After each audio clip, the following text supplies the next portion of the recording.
Welcome back to the 90 More podcast. My name is Kosi. Welcome back to brand new video. The transfer window is over. It was absolutely very interesting. I think clubs in the UK spent more money than any other clubs around the world. That is absolutely hilarious. The UK are destroying football. I don't care really. In this video, I'm going to be diving into every club's transfer window and trying to evaluate what they did within those 3 months. I thought so many clubs had very good transfer windows. Just a few clubs that I thought disappointed the fans and also disappointed themselves. And this season, I won't be very surprised if some clubs go down courtesy of their poor transfer window. Hit the like button for us. Do subscribe to the podcast as well if you want some more of this content. Now, let's start off with Nottingham Forest. We've gone with 5 tiers. I've gone with 5 categories.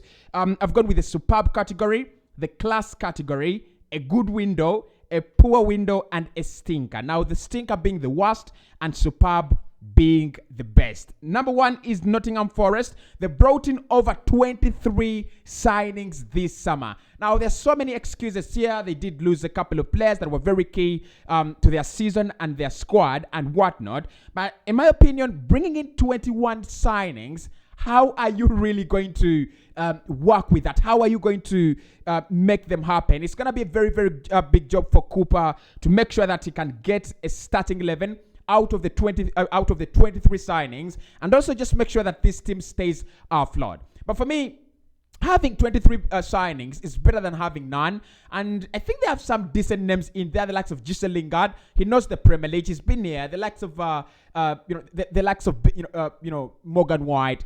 They know the Premier League. They've been here, and they just needed that kind of touch of players that understand the Premier League and will understand what it means to play at a very, very high level. I thought they brought in Ismail Sarr as well. He's a very quality player, and he's been at this level. He's played at this level in the Premier League. So for me, Nottingham Forest, their window is not superb because they signed many. It's not superb, but I would say it's a good window. It's just good. It's one that can keep them afloat. The likes of Bournemouth, the likes of Fulham, this is what they've not done.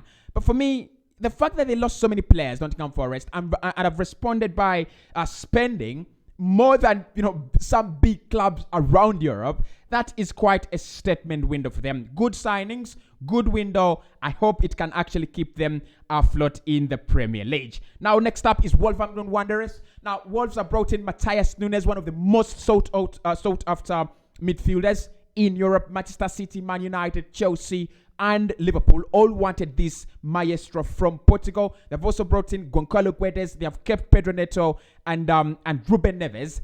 That is a fantastic window. And to make matters even beautiful, Bruno Lage has gone ahead to realize that you don't get goals. You cannot only get goals from one striker, Raúl Jimenez. We need someone. They brought in Sasa Kalasic from Germany. Yes, he's picked up an injury, but then they've responded by bringing in Diego Costa. Who you remember Diego Costa, the guy who scored many goals for Chelsea and they won the Premier League. Yes, that is the guy we're talking about here. They brought in Diego Costa and Sasa Kalasic as 2 strikers. Kalasic has suffered, I think it's an ACL injury. He will be out for some time.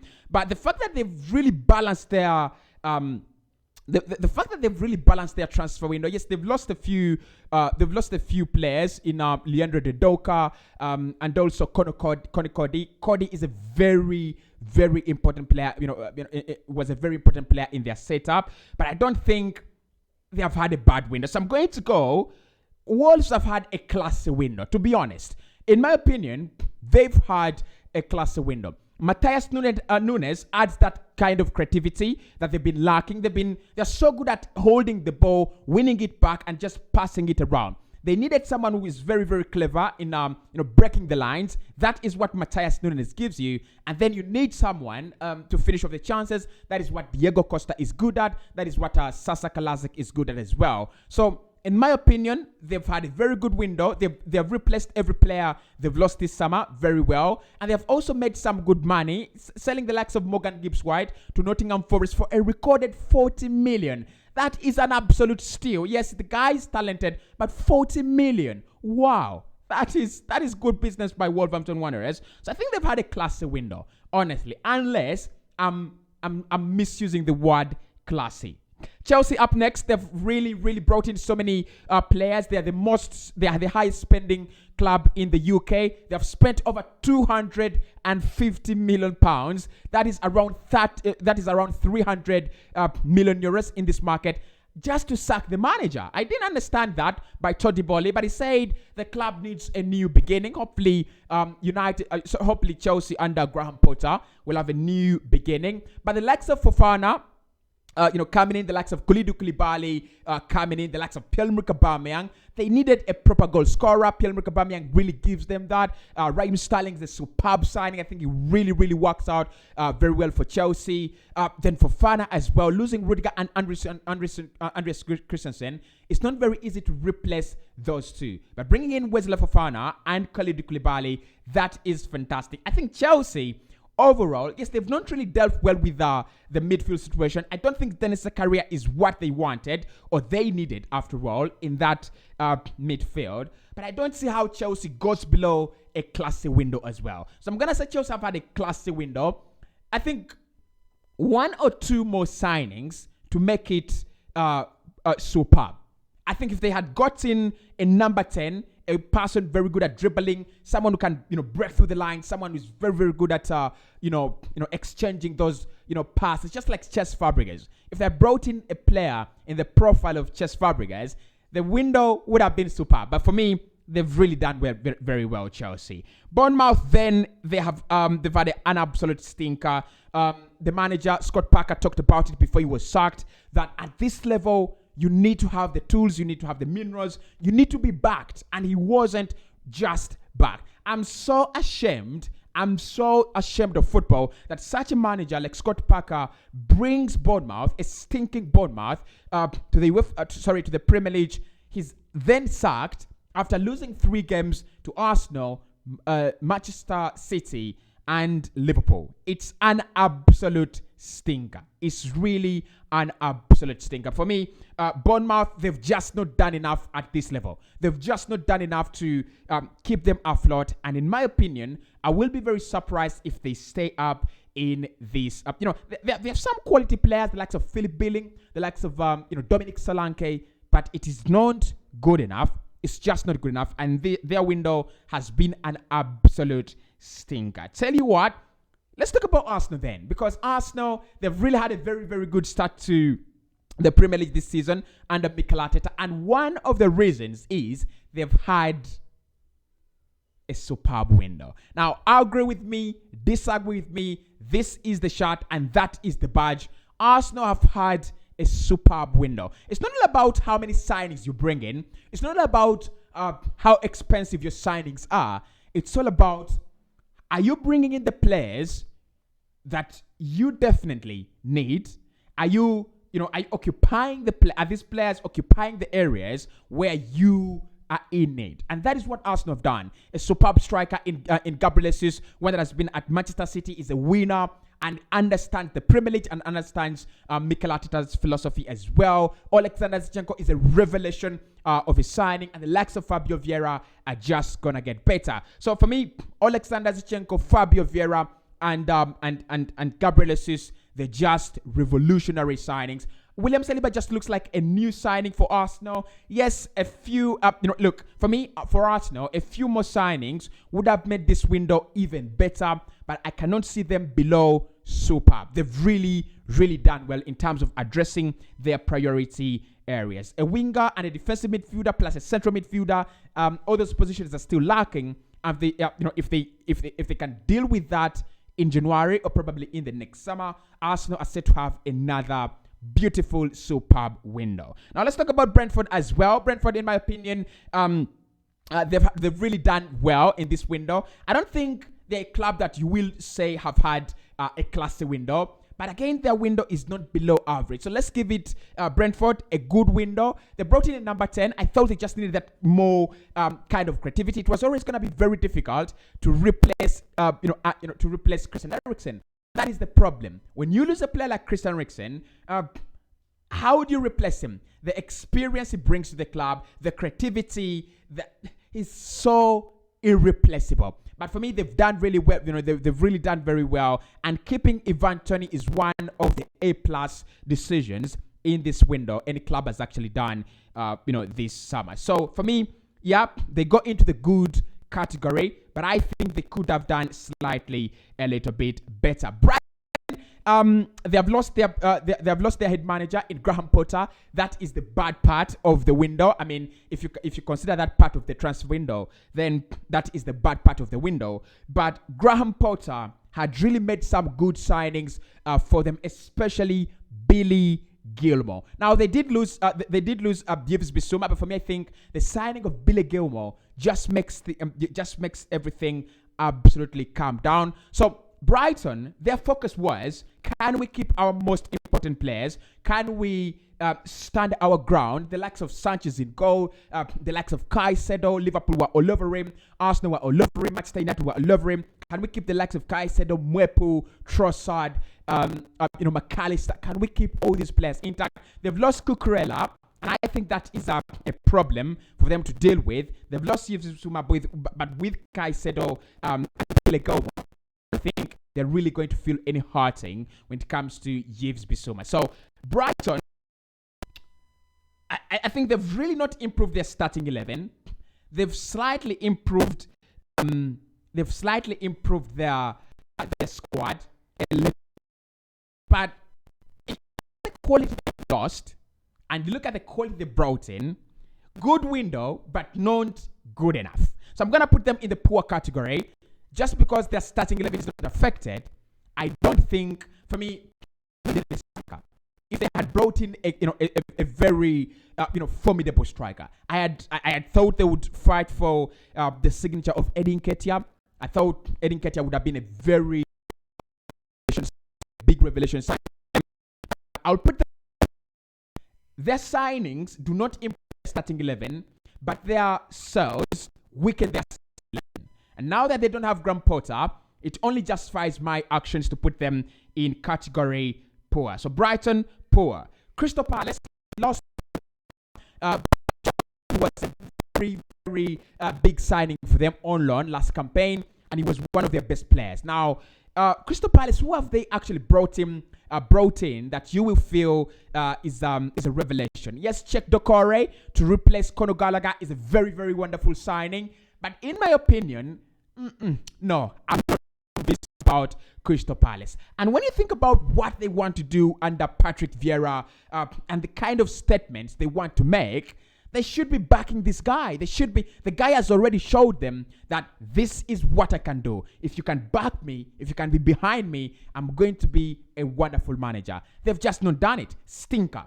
Crystal Palace, stinker window. You've just not done it there, mates. You're not there. You're not up to the level we wanted you to be at. So stinker for Crystal Palace. Everton then, Everton have really struggled at the beginning of the season, and that just makes people ignore all the signings they've made. Idrissa Gana Gueye for me is a superb signing. You need someone who's going to dominate midfields. You need someone who's going to dominate play, break play, and also a very, very good box-to-box. Someone who's very experienced and very, very confident on the ball. Idrissa Gana Gueye has played at a high level at Everton and PSG, and now back at Everton. Look, guys, Gana Gueye coupled with Amadou Onana, that for me is already a very, very good window. For me, that is already a nice window for Frank Lampard. Look, he's done he's done a few other signings, but for me, those ones are the two that I will actually pick out. Those two are absolutely magnificent. Of course, the signing of Mope up top as well. I think they just needed someone to work the channels. They just needed someone. They needed the instinct of a striker, because the goals are gonna come in when a striker is making runs in behind, and then you're trying to feed him. He's gonna your goals are gonna come in by having someone work the channels. Neil Mope is good at that. So for me, Everton, good window. The only reason I would have placed them below good is because I wanted to see them sign 9 players. I wanted to see them sign 10 players. But anyway, it's not all about the matter. Sorry, the number. It's about the impact. And for me, they signed players in areas where they should have And that's why I will go with Everton in the good window category. Let's move over to Southampton. Southampton, they've had a stinker. Southampton, they've just had a stinker. They'll be very lucky to survive relegation. Now, the likes of Joe Aribo and the likes of the likes of Lamia and the likes of Bazunu, those are good signings from Manchester City, good acquisitions from Manchester City. But I really don't understand the motive of Southampton. Where exactly do they see themselves? They see themselves as a Premier League side that should be constant. If they see themselves in that way, then their recruitment is saying something very, very different. Now, don't get me wrong. I think keeping the likes of James Ward-Prowse was a fantastic job, but this team lacks real quality. Bring in players that have been proven in the Premier League. Bring in players that have really done it and nailed it in the Championship. That is what they should be doing. They've not really done that. And in my opinion, Southampton, they've had a stinker of a window, honestly. Now let's get over to Fulham. Fulham have brought in Joe Palhinha, one of my best signings of the summer, and of course coupling him with Alexander Mitrovic. It's going to be fantastic. It's already fantastic. Alexander Mitrovic guarantees you a goal per 90, and Palhinha guarantees you that kind of strong guy in midfield. But have they done enough? Right? That is the question. Bringing in Joe Palhinha is good, but have they done enough in terms of upgrading the overall quality of their starting 11 and also their squad? I don't think so. So with Fulham, I will go with the poor window. Now, I won't be surprised if Fulham stay up top. They had a very, very good season in the Championship. They scored very many goals, and I think they're a well-managed, coached side that are so organized. But in the transfer window, they lacked something. Poor. Not stinker, but poor. Leeds United, they've lost two of their very most important players in the last transfer window. That is Calvin Phillips and Rafinha to Manchester City and Barcelona, respectively. Now, they've replaced Rafinha with Luis Sinisterra. They've also brought in the likes of Aronson and I think, I don't know if I think Rodriguez has always been there for them. I think he was not a new signing. But the likes of Aronson have just been a revelation signing. And the likes of Luis Sinisterra, he looks like he will come around. My problem with Leeds United under Jesse Marsch is, can they be consistent? But of course, that has nothing to do with their transfer window. It is good. It is absolutely very, very good. What they've done, they've kept the likes of Meslier. There was interest in Meslier, so they've kept the likes of Meslier, and they've gone and replaced. And replaced the likes of the likes of Rafinha with Luis Sinisterra, the likes of Calvin Phillips with Tyler Adams, who I believe can play anywhere in midfield and also at right back. And Tyler Adams, what a signing they brought in from RB Leipzig. Arsenal wanted that guy a season ago. So Leeds United, yeah. Good window. Yeah, it's a good window. Aston Villa, Steven Gerrard, will he get sacked? Yes, he will get sacked. But let's talk about their window. They brought in Filippo Coutinho on a permanent deal.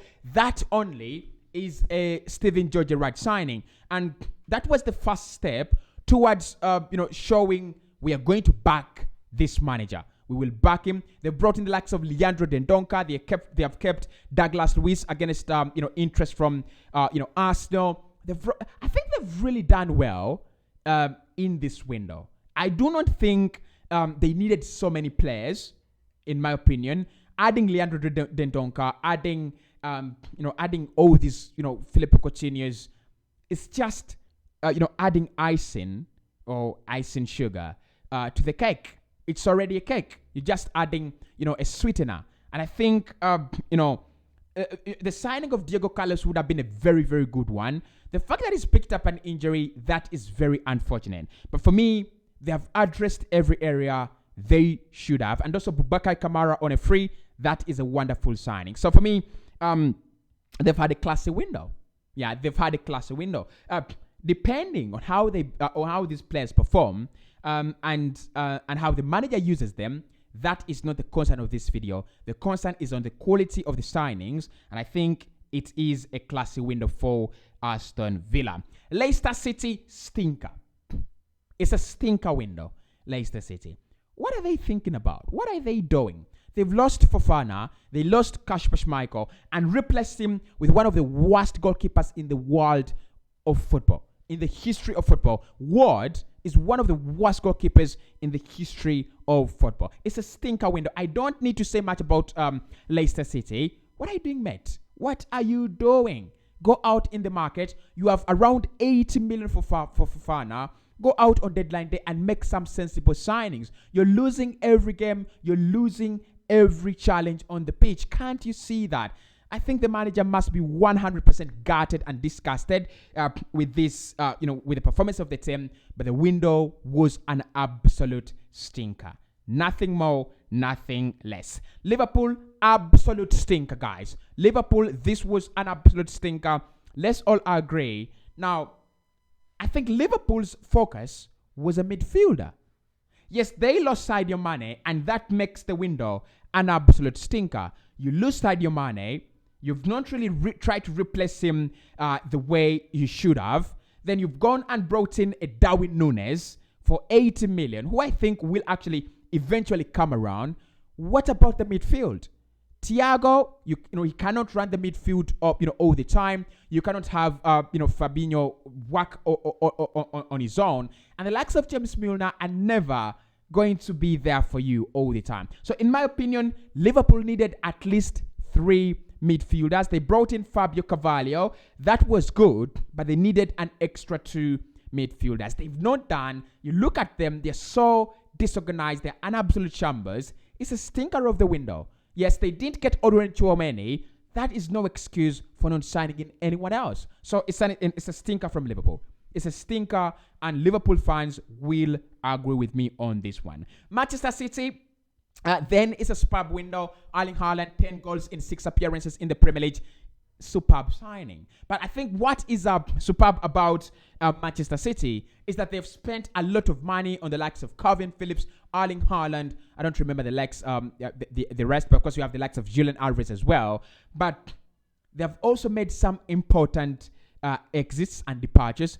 Raheem Sterling, it's fine. Gabriel Jesus and Alexander Zinchenko. So they've made more money than they've spent in this window. That is quite awesome for a club that we know are more focused on spending rather than bringing in more money. So I think it's a superb window. It's a superb window. Really, really strong window for Pep Guardiola and Manchester City. Manchester United, it is a good window, not class, but a good window. The signing of Antony for 100 million euros, the signing of Casemiro for 80 million euros. Those two are embarrassing statement signings. And I hope you understand what I mean. Very good signings, very, very good signings. They're very, strong statement signings. But if they signed Antony at the beginning of the window, they could have spent 40 million euros less. If they signed Casemiro at the beginning of the window, they could have spent 40 million euros less. That is around 80 million euros more they have spent because they were panicking, because the window was closing. And for me, I think they've just not done well. They spent the better part of the window at the beach, just lounging around and walking around. And, they brought in panic buys at panic prices. In my opinion, Lisandro Martinez is a very, very good buy. Very strong buy. And Malacia is a very good buy. And the money they've spent on Lisandro and Malacia is enough. But for Antony and Casemiro, how old is he? Is he 30? Is he 31? And he spent 80 million euros on a 31-year-old? No. Casemiro is world class. He's a world beater, but they overspend. Anyway, good window for Man United. I think they've managed to breach some of the loopholes, and some of the signings they've made will actually correspond with what Erik ten Hag wants to do. Newcastle, then, I will say they've had a very, very classy window.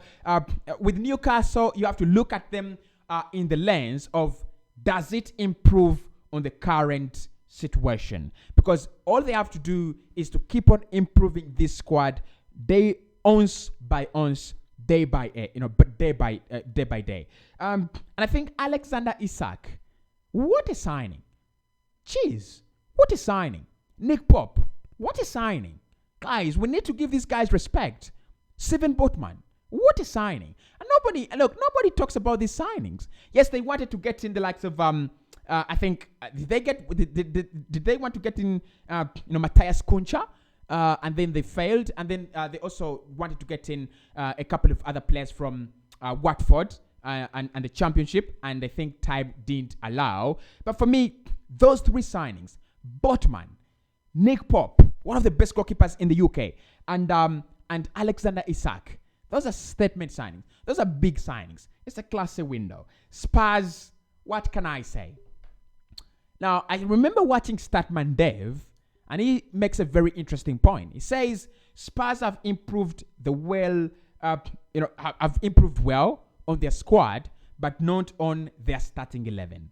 But for me, that doesn't take away the fact that they've had a superb window. They've had a superb window. Richarlison can cover for Kulusevski and Son and Harry Kane. Richarlison can be a starter at Spurs and score for you 15 goals per campaign. There is no reason as to why people should disrespect the signing of Richarlison.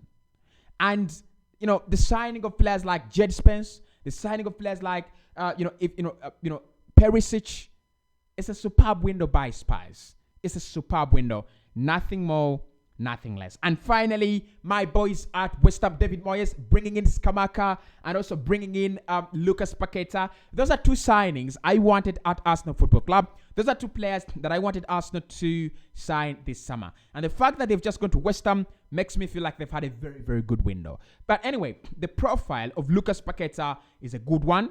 And it just draws my attention to the fact that I will always ask myself, how did they pull it off? And, Scamacca, you need someone to compete with Antonio, one, but you also need someone who's a little bit more talented than Antonio. Now, that is what Scamacca gives you up top. So, very, very good window. So, that is my evaluation of every Premier League club's transfer window. We'll be doing more of the tier lists, rankings. I'll be ranking my top 20 Premier League strikers from every team. We'll be picking one striker. We'll be talking about the number 10s, the goalkeepers, the managers. Keep it 90 more and subscribe to the 90 more podcast. See you soon.